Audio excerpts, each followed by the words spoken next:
उत्तर प्रदेश के एक छोटे से गांव में रामू नाम का एक मेहनती किसान रहता था।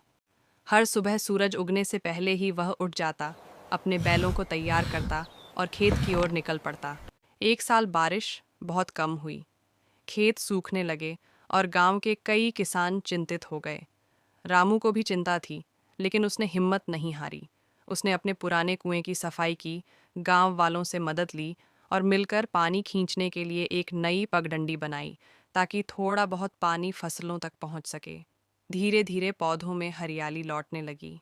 रामू के खेत में सबसे पहले छोटी छोटी हरी कलियां उगीं। गांव वाले यह देखकर हैरान थे कि जहां बाकी खेत सूखे थे, वहीं रामू के खेत में जान लौट रही थी। फसल पकने पर गांव के सरपंच ने कहा, रामू, तुम्हारी मेहनत और हिम्मत हम सबके लिए मिसाल है। रामू ने मुस्कुराकर जवाब दिया, जब तक हम हार नहीं मानते, तब तक रास्ता हमेशा मिल ही जाता है। उस साल रामू ने न सिर्फ अपनी फसल बचाई, बल्कि दूसरों के खेतों में भी सलाह देकर मदद की। गांव में फिर से उम्मीद की हवा बहने लगी और सबने समझा कि मेहनत, एकता और सकारात्मक सोच किसी भी मुश्किल। महाराष्ट्र के एक छोटे से कस्बे में अर्जुन नाम का एक युवा रहता था। अर्जुन पढ़ाई में तो ठीक था, लेकिन उससे भी ज्यादा उसे चीजें बनाना और बेचना पसंद था। उसके पिता की एक छोटी सी किराने की दुकान थी, जहां वह बचपन से ही मदद करता आया था। दुकान पर आने वाले ग्राहकों से बातें करते करते उसे समझ आने लगा था कि लोगों की जरूरतें क्या हैं और उनका भरोसा कैसे जीता जाता है।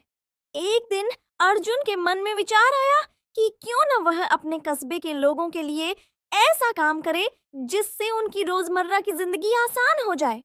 उसने देखा कि आसपास के गांवों में लोग अक्सर मोबाइल रिचार्ज, बिजली बिल और छोटे मोटे सामान के लिए शहर जाते थे। समय और पैसे दोनों की बर्बादी होती थी। अर्जुन ने निश्चय किया कि वह एक मल्टी सर्विस सेंटर यानी एक ऐसी दुकान खोलेंगे जहां एक ही जगह पर कई तरह की सेवाएं मिल सकें। लेकिन उसके सामने सबसे बड़ी चुनौती थी पूंजी की कमी। घर की हालत ऐसी नहीं थी। रामू एक छोटे से गांव का साधारण किसान था। उसके पास ज्यादा जमीन नहीं थी, लेकिन लगन बहुत थी। हर साल वह मेहनत से खेती करता, लेकिन बीच के दलाल उसकी फसल कम दामों में खरीद लेते थे, जिससे रामू कभी अपनी कमाई बढ़ा नहीं पाता था। एक दिन गांव में कृषि विभाग की एक मीटिंग हुई।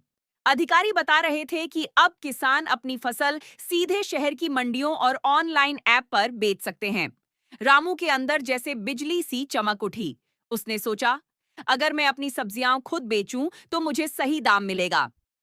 अगली ही सुबह रामू ने को आसान बना सकती है।